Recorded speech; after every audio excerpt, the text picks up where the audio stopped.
All right, so that's how Manchester City's last game against Forest turned out. They lost to Forest at a City ground. Next up for them is Brighton, an informed Brighton side managed by Fabian Hürzeler. Let's see if City can go past this good team managed by Fabian. Let me start off with Nubo. What are you expecting from the part of City? I mean, which are the two teams you think as favourites heading into this clash? If this game was played maybe 2 or 3 months ago, maybe I would say City, because Brighton were in quite poor form. Even though City were also in poor form, it would have favoured them a bit much. But this Brighton team is a team that has picked form. I think in their last 4 or so games, they've not lost. Yeah. They've won 4 in a row for the first time since 1981. Exactly. And for a very long time, they hadn't won at their home, and then they put that away by beating Chelsea. So this is a team in form. They're brimming with confidence. We saw their FA Cup display. Yeah. That was at Newcastle, yeah, where they won in extra time. Danny Welbeck scoring that goal. So for City, my main worry is Brighton, when they are playing any team, especially in transition, how quick their wingers are, what Kaoru Mitoma can give you, what Minte can give you. On the offensive, they are very, very potent, and now they are putting away goals. And with how open City are in transition, that is where the worry is. City is not, especially at home, they are still going to play that high line, they are still going to try to press, and now their press is not that effective. And Brighton is a team that likes to play from the back. They know how to pick passes in between the lines and those kind of things. So for me, that is where I feel like City will be really, really exposed. They have players in form, as I've mentioned. João Pedro is also a player in form. He's getting a lot of penalties of late. Some very controversial, but some, I mean, just because of the way he moves and those kind of things, he plays to his advantage. So for me, I'm just worried with how City defend transitions. And we saw in the highlights, I think we even like dissected it on scorecard, where they lose the ball. There are about 3 or 4 midfielders in there, and there's nobody giving pressure.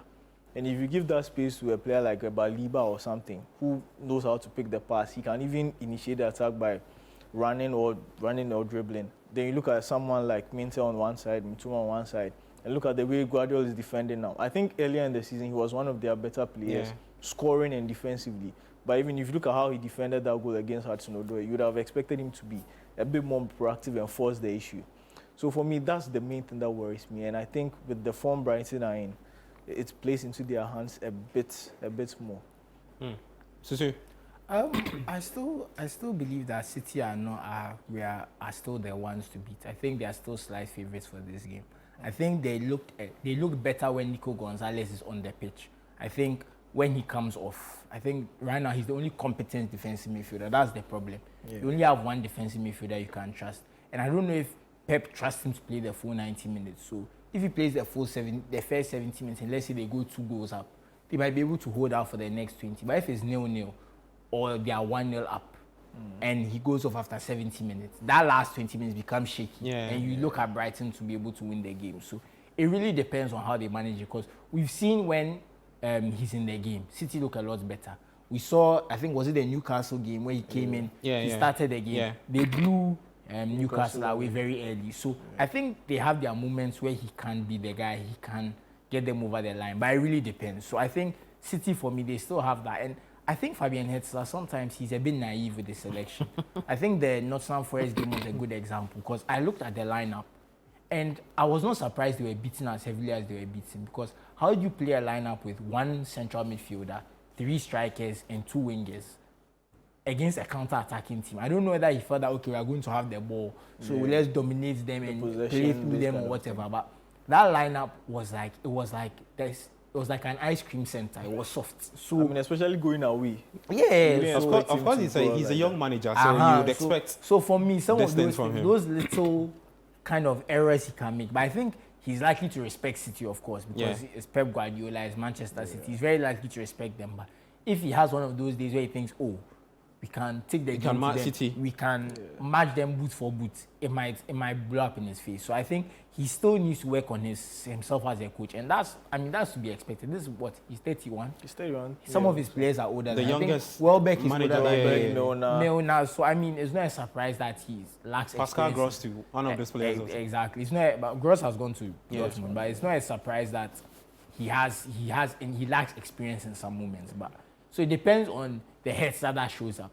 Is it the Hürzeler who's a bit wiser, a bit smarter, or is it going to be the inexperienced Fabian Hürzeler? I think that's another thing that, though he's a good manager, I think he's shown a lot of promise. Yeah. This is nowhere near the manager he will be, and he's managing against people who will be managing for years. Some of them even longer than he's been managing. I mean, someone like David Moyes is like what, double his age. Yeah. So all these things, like, it shows from game to game. But I still think that because of Pep Guardiola and Man City's superior players and superior manager, they're their favorites. But it's not the type of game that, oh, they're going to win 5-0 at all. No. I think it's good you speak about the inexperienced Brits on the part of Hürzeler, because in games that I think I can remember 2 games where I think the they were Chelsea very game especially, inexperienced. I think that's the game Kofama had 4 goals in the first half or so. And there was one other game they conceded 4, very open. I think they wanted to match up with the way the opponent set up. Yeah. And I think this is one of those games that should probably, like you said, if he wants to actually match City boot for boot, I think City will dominate. And if I remember correctly, he didn't even manage in the Bundesliga. He was in Bundesliga too. He got the team promoted. Yeah. And that's what got him the job. So this is even his first top flight season. So when you add all of those things together, some of the brain farts, if I can call it that he has, it's not naivety and those things. Yeah, it's not too surprising, honestly. But like, you can see that Brighton's idea is this is going to be our Alex Ferguson. This is going to be a man that we can have for 20, 30 years. Work with him for a very long time. It makes a lot of sense, but you're going to have to deal with some growing pains for sure. So, but I like City's chances for sure, but it's not going to be an easy game. But I still think City are slight favourites. Yeah. Well, so City to win for you? I'll say slight favourites. I think if you had to push me for a prediction. No, but you see, like I said, it's not an easy game at all. But if you had to push me, this gives me like a City 2-1 kind of game. Yeah, but I kind of get where Susu is coming from. We also thought Newcastle going to the Etihad were going to put up a fight, and they end up being spanked. Yeah. So City on a very good day still have enough quality to go past any team, but it also depends. Because I thought Newcastle would spank City. Yeah. But I guess I was also expecting that I'd see Gundogan and Kovacic in midfield, because those guys against Joelinton, Tonali, and Bruno Guimaraes, it was going to be a bloodbath. Yeah. But Nico Gonzalez came in and brought something. So if he plays again, we'll see something more interesting. So it really depends on the person. I think this is one of those games, when you see the lineup, you have a fair idea of what to expect. But like I said, City are still slight favourites. But they are still generally very good at home. Okay, City or Brighton to win? Nah, I would say maybe a Brighton narrow win or a draw. Brighton win or draw? Yeah. I think we are on the you're almost on the same page. Yeah, we're on the same page. Just be careful. We are sliding more Brighton. Well, the interesting thing is that Manchester City, they've never lost to Brighton at home. So in the last 14 games, City have won 12, and Brighton, the last 2 have been draws. Yeah.